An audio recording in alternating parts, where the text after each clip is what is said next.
dan ditambah dengan keterangan terdakwa NKC tersebut di atas, dapat dipastikan bahwa terdakwa NKC dapat diyakini tidak benar terbukti bersalah melakukan sangkaan, pendakwaan dan atau tuntutan kepada jaksa penuntut umum. Sebab perbuatan terdakwa NKC dikaitkan dengan peristiwa hukum yang terjadi beserta hubungan hukumnya dengan objek hukum adalah sangat jelas sebagai perbuatan yang tidak bersifat melawan hukum, yaitu perbuatan terdakwa adalah berceramah sesuai iman, kepercayaan yang telah dijamin oleh Pancasila dan Undang-Undang Dasar 1945, Pasal 27, Pasal 28 dan Pasal 29, Undang-Undang HAM Nomor 36 Tahun 1999. Bahwa akan tetapi karena suatu hal penyidik JPU telah membuat permasalahan ini menjadi seolah-olah ada unsur pidananya, padahal tidak ada yang terungkap dalam persidangan berdasarkan penerapan unsur-unsur pidana yang didakwakan kecuali unsur barang siapa.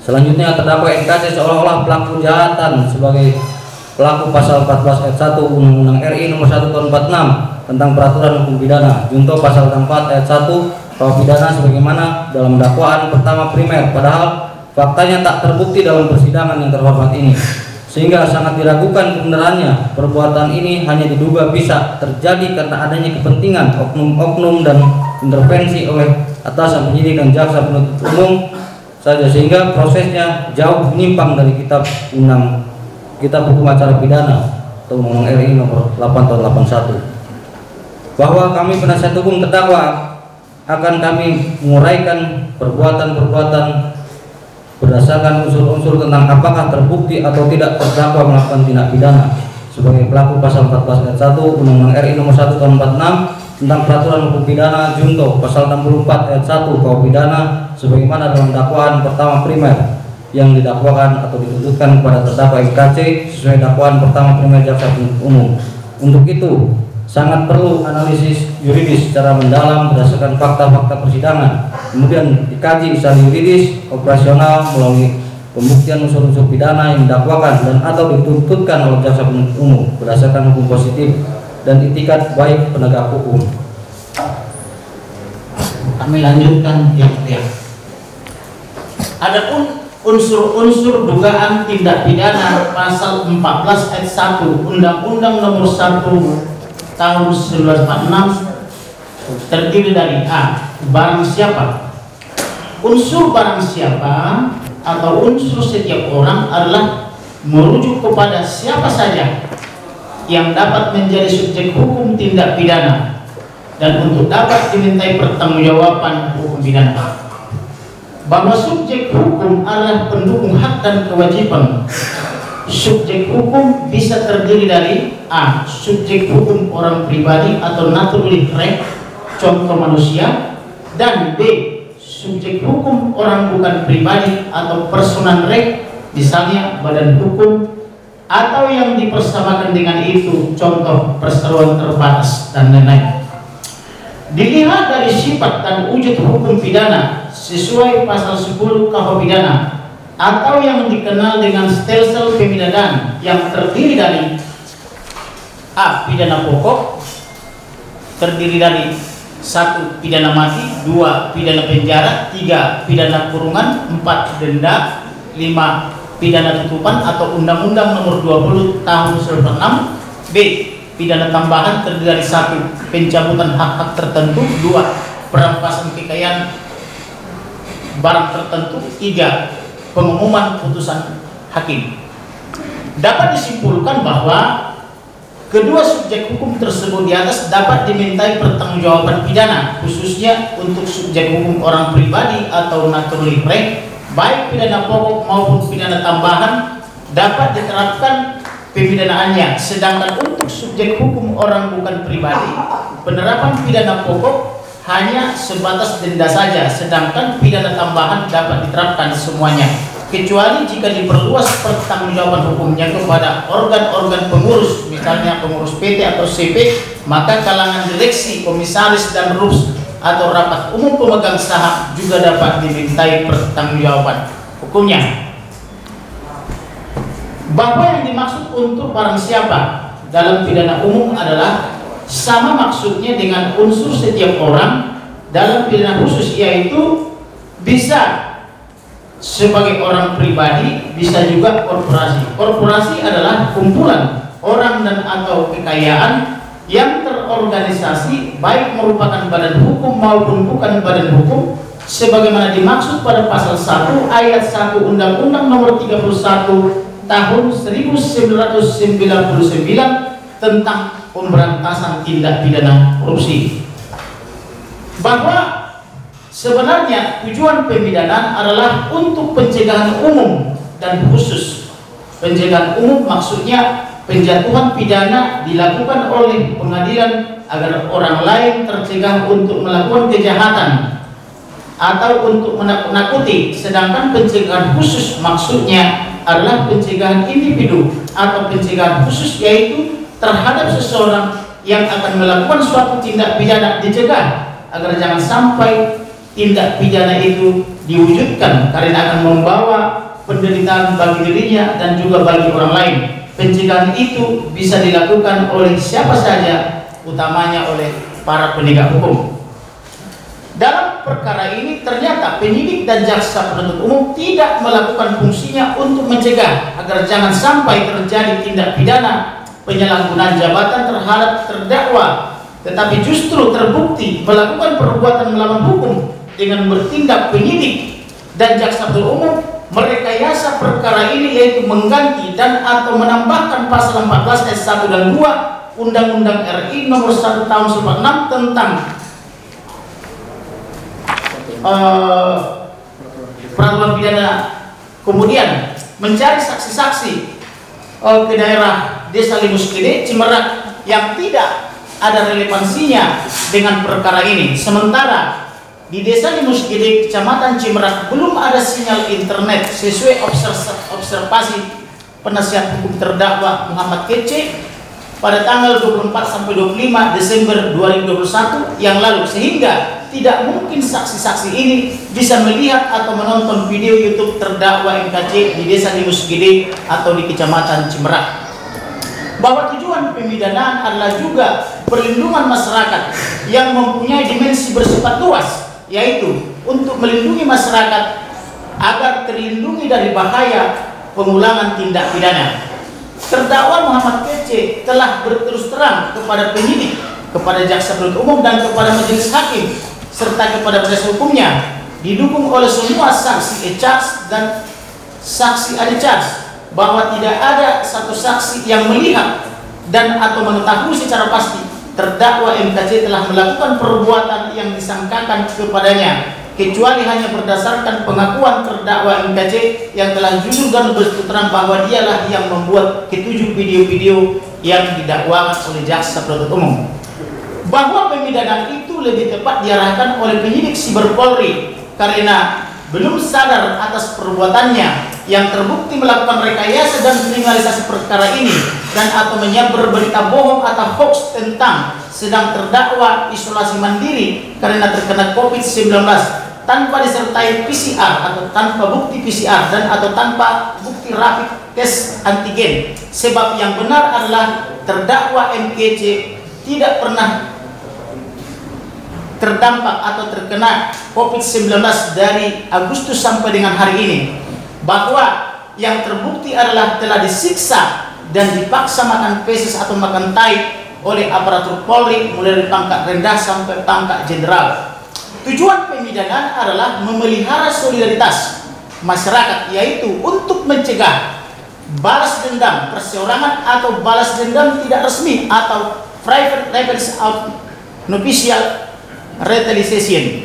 Tujuan pemidanaan adalah juga pengimbangan, artinya kesebandingan antara pidana dengan pertanggungjawaban individual untuk melindungi nilai moral yang hidup dan berkembang di tengah masyarakat. Bahwa menurut Dr. Arif Gusita SHMH, ahli kriminologi dan viktimologi, dalam bukunya Masalah Korban Kejahatan, penerbit Akademika Presindo 1993 halaman 63, yang dimaksud dengan korban adalah mereka yang menderita jasmaniah dan rohaniah sebagai akibat tindakan orang lain yang mencari pemenuhan kepentingan diri sendiri atau orang lain yang bertentangan dengan kepentingan hak asasi yang menderita, atau mereka bisa diartikan individu kelompok swasta maupun pemerintah.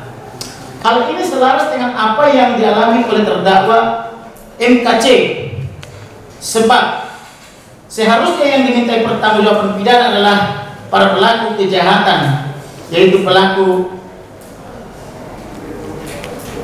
yang merekayasa atau yang memberitakan hoax.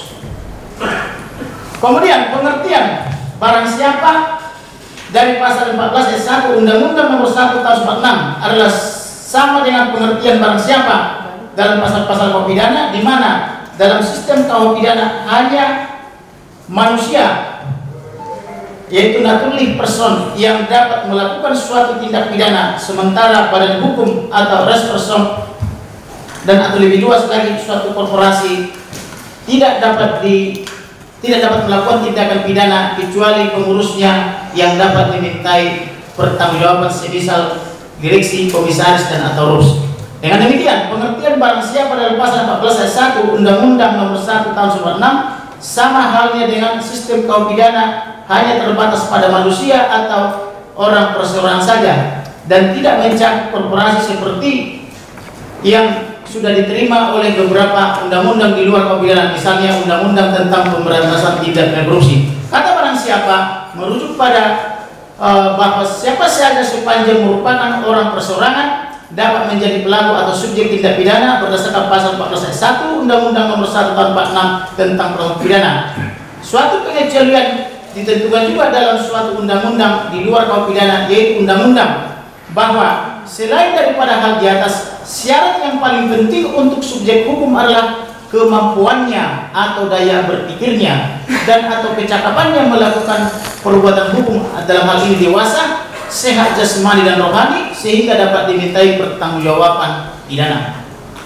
Bahwa faktanya terdakwa Muhammad Kece telah sakit-sakitan, sering pingsan, mengidap penyakit diabetes, gula atau gula yang tidak terkontrol hingga mendekati 600, menderita penyakit hipertensi, suhu badan selalu tinggi, gangguan fungsi ginjal, dan sering mengigau atau mengalami gangguan daya pikir, hingga beberapa kali tidak kenal istri dan tidak kenal anaknya, diduga akibat trauma disiksa dan dipaksa makan feses atau makan tai di rutan Baris Krim Polri pada tanggal 26 Agustus 2021 yang lalu sebanyak 3 kali, pada pukul 1 waktu Indonesia Barat, pada pukul 3 dini hari waktu Indonesia Barat, dan pada pukul 15 waktu Indonesia Barat. Dan terbukti pula telah berulang kali terdakwa MKC masuk rumah sakit untuk berobat observasi dan pembantaran setelah menjalani sidang di Pengadilan Negeri Ciamis. Maka untuk itu penasihat hukum terdakwa sangat berterima kasih kepada Yang Mulia Majelis Hakim. Dengan demikian, unsur barang siapa terbukti secara sah dan meyakinkan bahwa akan, tetapi syarat yang paling penting untuk subjek hukum adalah kemampuan daya berpikir yang tidak dimiliki lagi oleh terdakwa Muhammad Kece akibat sakit yang dideritanya. B. Dengan menyiarkan unsur ini merupakan unsur perbuatan yang dilakukan oleh pelaku. Penafsiran terhadap unsur ini dapat dilakukan dengan metode penafsiran yang pada umumnya digunakan terhadap kata atau kalimat dalam KUH pidana, di mana bentuk penafsiran yang dapat digunakan yaitu penafsiran menurut tata bahasa gramatikal. Penafsiran tata bahasa menurut L.J. Van Apeldoorn adalah menetapkan apa arti perkataan-perkataan menurut adat bahasa yang umum atau yang teknis. Penafsiran menurut adat bahasa dan yang umum dapat dilakukan dengan misalnya menggunakan kamus-kamus umum bahasa Indonesia seperti contoh Kamus Besar Bahasa Indonesia yang merupakan bahan hukum tertier. Kata siar dan menyiarkan menurut Kamus Besar Bahasa Indonesia berarti memberitahukan kepada umum, baik itu melalui radio, melalui surat kabar dan seterusnya, kemudian mengumumkan berita tersebut. Unsur ini menunjukkan bahwa pasal 14 ayat 1 Undang-Undang Nomor 1 Tahun 96 tentang peraturan hukum pidana merupakan jenis delik yang dinamakan delik penyiaran atau first spreading delik. Dengan delik ini berarti orang yang melakukan perbuatan itu mempunyai niat agar apa yang disiarkan itu makin tersiar, dan orang yang menyiarkan itu berarti bekerja sebagai jurnalisme atau penyiar, wartawan dan seterusnya, bahwa terdakwa MKC dalam membuat pelayanan video YouTube-nya berisi ceramah-ceramah dan atau khotbah-khotbah bukanlah kehendak daripada terdakwa, melainkan kehendak pemerintah, sebab sudah bukan rahasia umum bahwa terhitung sejak pandemi COVID-19 menerpa dunia, khususnya menerpa Indonesia, maka pemerintah telah melarang peribadatan secara langsung atau tatap muka atau dikenal istilah offline. Akibatnya, guna memenuhi kepentingan pemerintah secara online dengan menerapkan PSBB dan PPKM, maka terdakwa MKC pada tanggal 17 Juli 2020 beliau belajar membuat pelayanan ceramah melalui YouTube, melalui video YouTube-nya. Maka seharusnya pemerintah Republik Indonesia, CQ Kementerian Agama, CQ Dirjen Dimas Kristen, CQ PGI, CQ GBI adalah wajib hukumnya untuk membina dan membimbing serta menegur terdakwa MKC untuk melayani dengan lebih baik lagi sebagaimana amanat daripada Undang-Undang Nomor 1 PNPS tahun 1965 tentang ultimum remedium. Bukan berarti penyidik langsung main culik atau main tangkap dan tahan tanpa lebih dahulu dilakukan pembinaan atau teguran hukum. Kemudian faktanya, kalau kita mau hidup jujur dan terhormat, banyak penceramah dalam video-video YouTube yang diduga menyinggung umat lainnya. Misalnya sebut saja Bapak Ustadz Abdul Somad yang dalam ceramahnya yang bikin gaduh itu mengatakan bahwa di salib itu ada jin kafir menengok ke kiri atau menengok ke kanan, memanggil-manggil haleluya. Selanjutnya mengatakan juga bahwa salib pada rumah sakit dan ambulan harus ditutupi. Kemudian mengatakan jangan menyebut minggu karena minggu adalah hari menyembah Tuhan, yaitu Tuhannya Kristen dan lain-lain dan seterusnya. Bahwa perbuatan Bapak Ustadz Abdul Somad ini telah lama dilaporkan ke Baris Krim Polri oleh orang-orang lain yang bertindak sebagai pelapor. Namun faktanya, Jenderal pada Baris Krim Polri dengan tegas menyatakan bahwa Bapak Ustadz Abdul Somad tidak bisa diproses secara hukum karena kental nuansa politiknya. Demikian juga dengan penceramah lainnya, semisal Hajah Irene Handono yang mengatakan dalam YouTube-nya bahwa Tuhannya Kristen baru dilantik pada tahun 325 Masehi di Konsili Nicea. Ini kan bohong, sebab Yesus Kristus adalah Alfa dan Omega atau yang awal dan yang akhir. Bahwa akan tetapi penyidik Cyber Polri tidak berbuat apa-apa sekalipun dilaporkan. Yang benar justru penyidik Cyber Polri sangat menikmati video kebohongan ini dengan tidak memprosesnya secara hukum. Malahan saat masih ada video beberapa ustadz dan atau penceramah yang salah satunya Ustadz Nandar dan lain yang menyatakan Yesus adalah anak haram atau Isa adalah haram, padahal menurut Alkitab, Taurat dan Injil termasuk menurut Al-Quran, Isa adalah manusia suci. Dan hal itu juga dibenarkan oleh Bapak Oleh Nabi selaku Ketua Umum MUI yang menyatakan bahwa Isa tidak boleh disebut anak haram dan yang menyebutnya itu adalah orang bodoh. Kemudian bahwa kisah kelahiran Nabi Isa alaihissalam ini telah digambarkan oleh Allah Subhanahu wa Ta'ala di dalam Al-Quran, yakni dalam surat Quran Maryam 19:16 sampai dengan surat Maryam 19:40. Dalam ayat ini Allah Subhanahu wa Ta'ala menjelaskan bagaimana situasi atau gambaran kelahiran daripada Nabi Isa alaihissalam. Demikian juga di dalam surat Maryam 19:19 Allah Subhanahu wa Ta'ala berfirman, "Iya, Jibril berkata, sesungguhnya aku ini hanyalah seorang utusan Tuhanmu untuk memberimu seorang anak laki-laki yang suci." Al-Quran sendiri mengakui bahwa Isa atau yang disebut juga di Yesus itu bagi orang-orang beriman adalah disebut oleh malaikat sebagai orang suci. Lalu bagaimana para penceramah ini bisa-bisanya mereka mengatakan bahwa Yesus atau Isa itu adalah hasil zina atau hasil perselingkuhan Maria dengan tentara Romawi? Dan mengapa pula di Cyber Polri santai-santai saja dan tidak melihat itu sebagai hoax atau tidak melihat itu sebagai perbuatan penodaan agama, baik itu agama Islam, agama Kristen maupun agama Katolik yang mengimani nabi-nabi sebelum Muhammad adalah yang harus diimani juga oleh umat Islam sesuai rukun Islam. Bahwa dengan demikian demikian, mengapa diri saya berpolri pada Bareskrim Polri hanya diam saja dan tidak melakukan apapun untuk mencegah dan atau untuk menindak pelakunya? Bukankah tindakan penceramah tersebut yang menyatakan Yesus anak haram adalah telah menista agama Kristen, Katolik dan termasuk Islam juga? Apakah ini maksudnya diri saya berpolri bahwa penceramah tertentu boleh menista segala sesuatu yang berhubungan dengan Isa atau Yesus? Bukankah rukun Islam wajib beriman kepada Taurat dan Injil serta Al-Quran? Demikian juga wajib beriman kepada nabi-nabi sebelumnya atau nabi-nabi sebelum Muhammad alaihissalam, yang antara lain nabi dimaksud Allah Isa alaihissalam atau Tuhan Yesus Kristus menurut versi Kristen dan Katolik. Lalu mengapa diri saya berpolri pada Bareskrim Polri dan Jaksa Agung RI dan Menteri Agama Indonesia pada diam saja?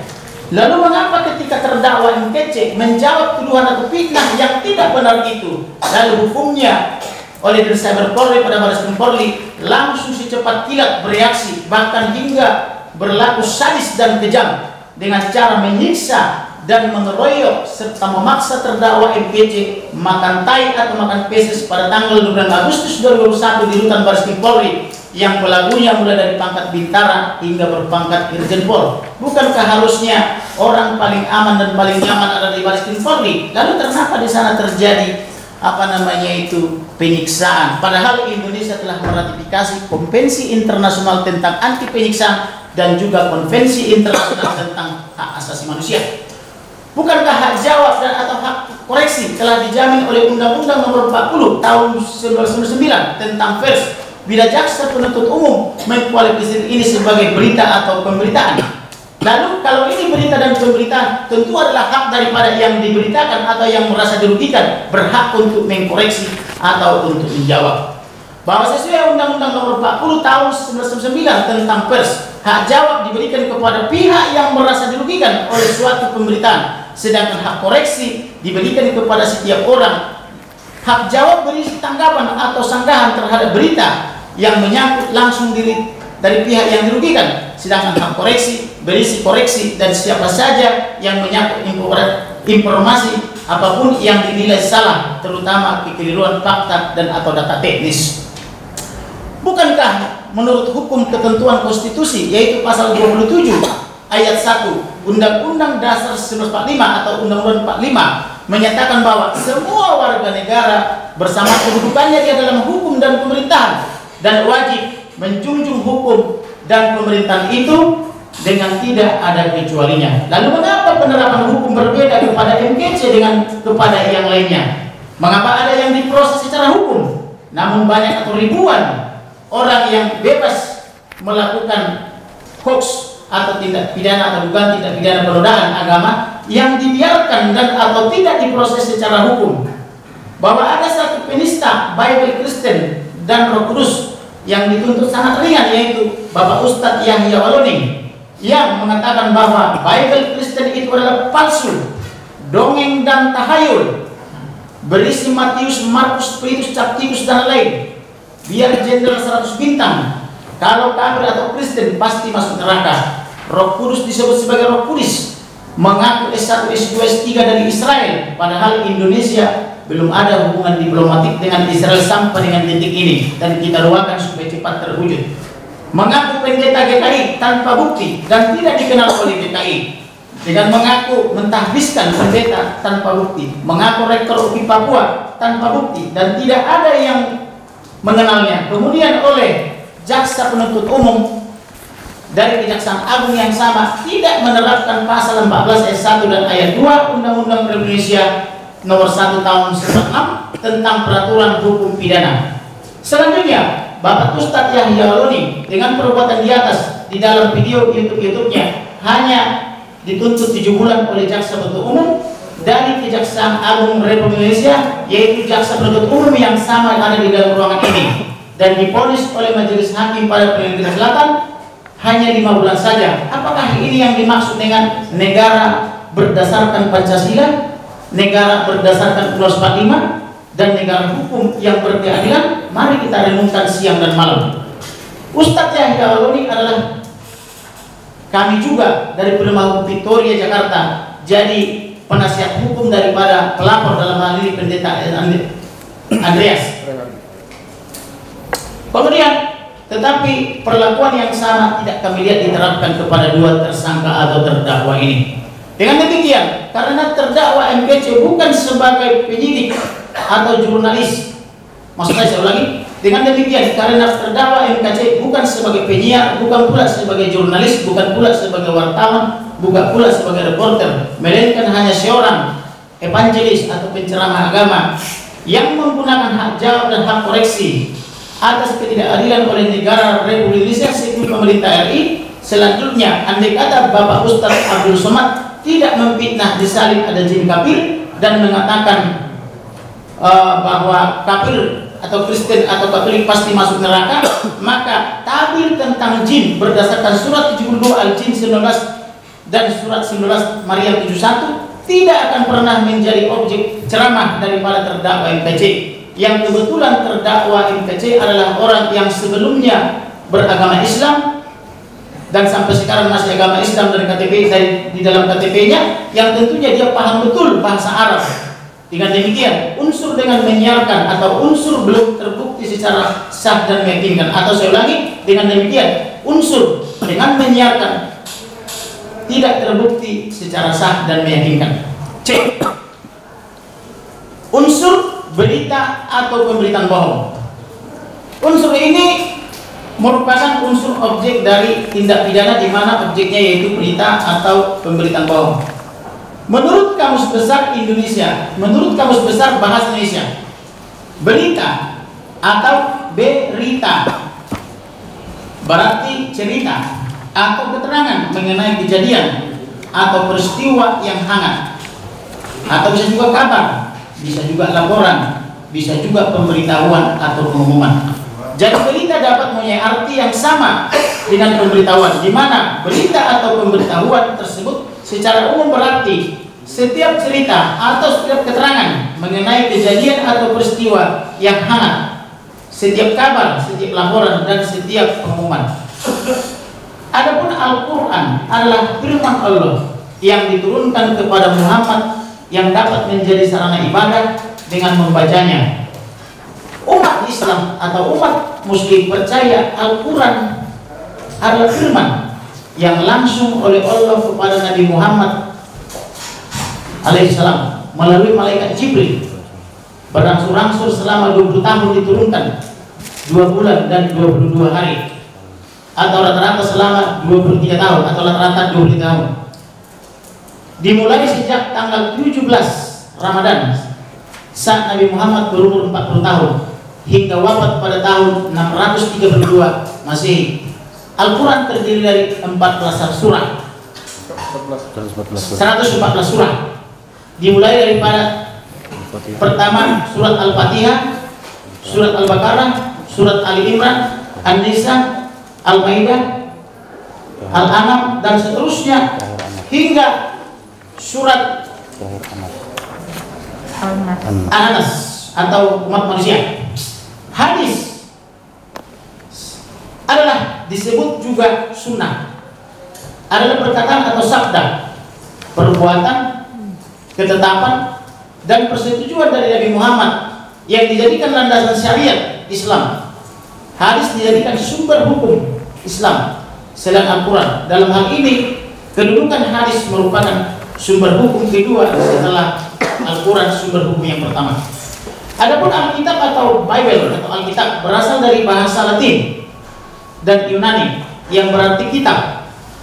Nama yang pantas karena Alkitab adalah kitab yang semua orang bagi sebagai zaman.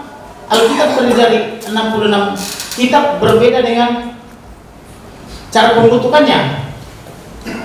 Membentuk Alkitab termasuk di dalamnya kitab Taurat seperti Imamat, Ulangan, kitab-kitab sejarah seperti kitab Esra dan Kisah Para Rasul, kitab-kitab puisi seperti Mazmur dan Khotbah, kemudian kitab-kitab nubuatan seperti nubuatan Yesaya, kemudian Wahyu, biografi seperti Matius dan Yohanes, dan surat-surat seperti surat Titus dan Ibrani.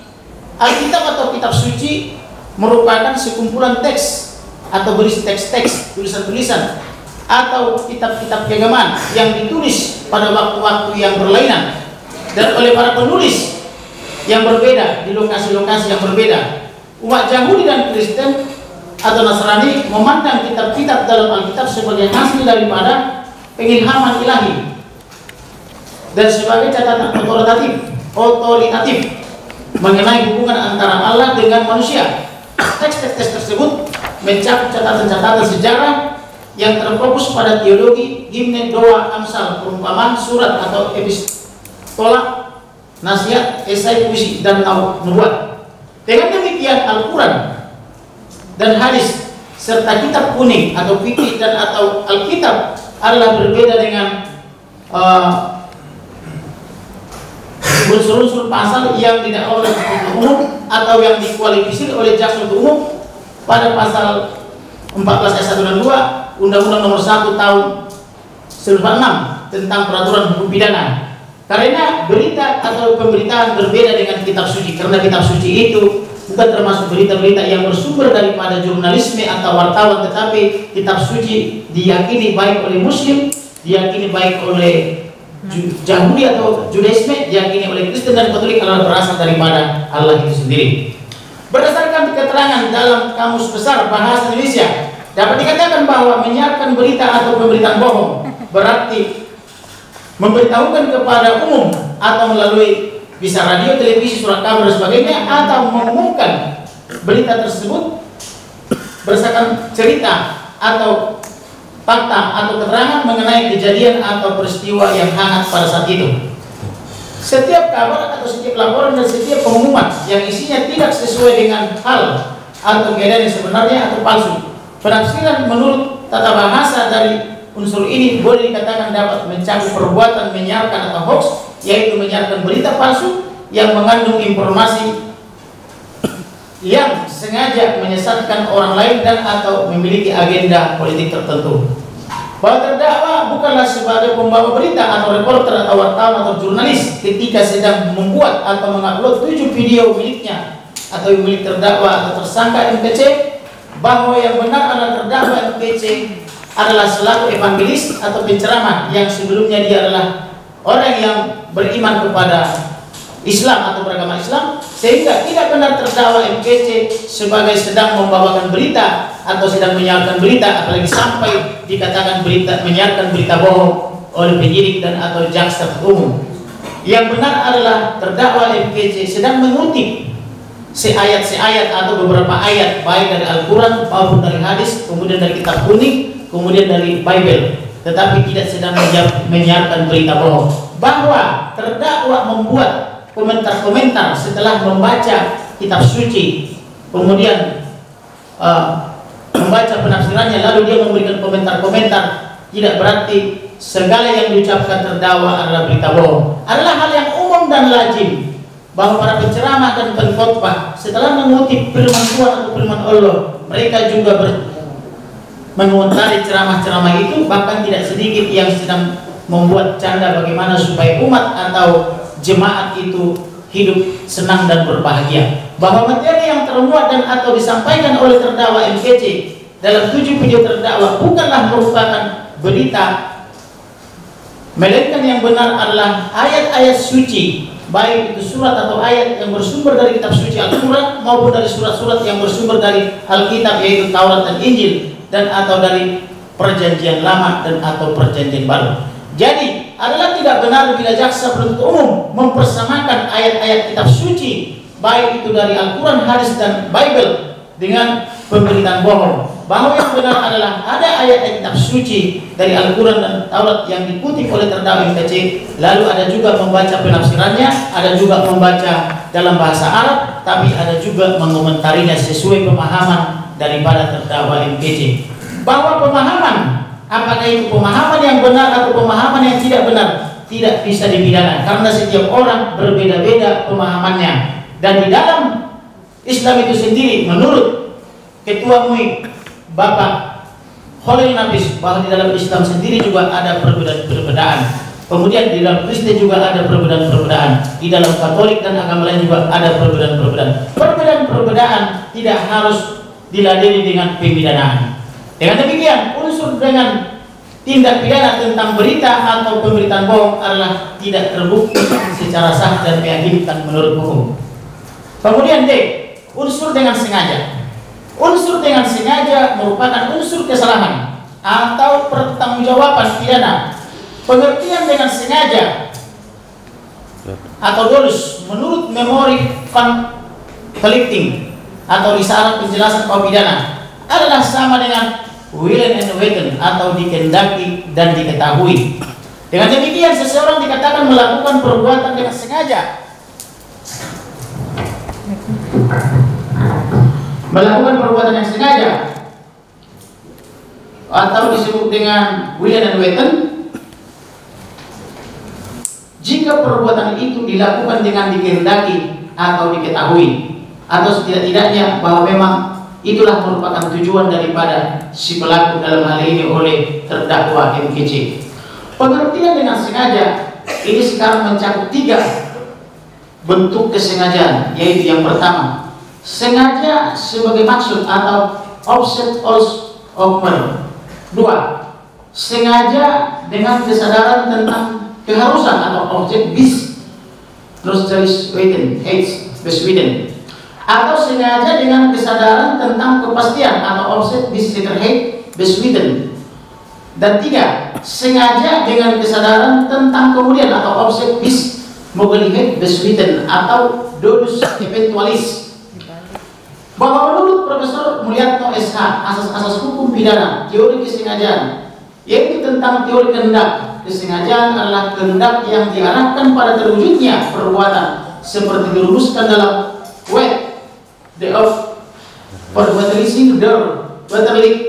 of sleeping greater will. Bahwa benar dalam hal seseorang melakukan sesuatu dengan sengaja harus dapat dibedakan ke dalam 3 bentuk sikap, yaitu sikap batin yang menunjukkan tingkatan daripada kesengajaan, yaitu 1, kesengajaan sebagai maksud atau offset of untuk mencapai suatu tujuan atau dolus directus. Dalam hal ini si pembuat atau si pelaku bertujuan untuk menimbulkan akibat yang dilarang. Dalam hal ini menurut jaksa yang dilarang adalah supaya terjadi keonaran di kalangan rakyat. Pelaku sudah menghendaki akibat perbuatannya serta akibat tersebut merupakan tujuan daripada tindakannya. Bahwa terdakwa MPC tidak pernah menghendaki supaya terjadi keonaran di kalangan rakyat. Yang dikehendaki oleh terdakwa adalah supaya sesuai dengan iman barunya agar setiap orang masuk ke dalam surga. Bahwa dengan tata cara penyampaian MKC untuk mempengaruhi setiap orang supaya masuk surga itu adalah persoalan etika dan lain-lain. 2, kesengajaan dengan sadar kepastian atau offset beswiden. Dalam hal ini perbuatan berakibat yang dituju namun akibatnya yang tidak diinginkan tetapi suatu keharusan mencapai tujuan. Ketiga, kesengajaan sebagai kemungkinan atau dolus eventualis atau kesadaran kemungkinan. Bahwa yang dimaksud dengan sengaja atau offset adalah perbuatan yang disertai niat dan dikehendaki akibat hukumnya sesuai pendapat memori conflicting, yaitu kata dengan sengaja dalam pasal-pasal hukum pidana adalah sama dengan willen and weten atau dikehendaki dan diketahui. Unsur dengan sengaja memang mengandung pengertian willen and weten, artinya mengetahui dan menyadari baik itu maksud maupun tujuannya termasuk akibat hukumnya. Maksudnya adalah bahwa si petindak atau pelaku tindak pidana mengetahui akan perbuatannya dan menyadari akan akibatnya yang akan terjadi dan layak untuk dipidana. Itu adalah apabila betul-betul perbuatan itu disadari dan dilakukan dengan unsur kesengajaan. Kesengajaan harus mengenai 3 unsur, yaitu perbuatannya dilarang, adanya akibat hukum yang menjadi alasan diadakannya larangan itu, misalnya pembunuhan atau kematian akibat pembunuhan, sehingga ada undang-undang yang melarang pembunuhan baik itu terencana maupun pembunuhan biasa, pasal 340 dan 338, dan perbuatan itu melanggar hukum atau melanggar hak orang lain. Kesengajaan itu ada yang bersifat tujuan untuk mencapai sesuatu atau offset of yaitu kesengajaan yang bukan merupakan suatu tujuan, melainkan disertai keinsapan, bahwa dia menyadari dengan dilakukannya perbuatan itu dia insaf akan ada terjadi sesuatu, misalnya akan terjadi huru-hara dan sebagainya. Bahwa suatu akibat pasti terjadi atau objek beswiden atau kesengajaan secara keinsapan dan kepastian Dan yang terakhir, kesengajaan hanya berdasarkan kemungkinan atau bukan kepastian bahwa suatu akibat akan terjadi atau offset disgogelic beswiten atau kesengajaan secara kesamaan kemungkinan atau bisa juga karena tidak sengajaan, misalnya kecelakaan dan sebagainya. Tetapi akibat kecelakaan itu karena dia mengendarai kendaraan dengan sangat cepat atau kecepatan tinggi, maka dia harusnya menyadari atau memahami bahwa kecepatan tinggi bisa berpotensi mengakibatkan terjadinya kecelakaan sehingga mengakibatkan terjadinya korban, baik itu korban luka-luka maupun korban meninggal dunia. Bahwa terdakwa MKC tidak ada niatnya sengaja untuk membuat berita atau pemberitahuan bohong atau hoax, sebab keinginan untuk membuat pelayanan ibadah secara online adalah berasal dari pemerintah yang menginginkan terdakwa MKC untuk bersaksi-saksi di berbagai GBI adalah pengurus-pengurus GBI, bukan daripada kehendak daripada MKC, tetapi adalah kehendak daripada para senior-senior atau para pendeta di GBI.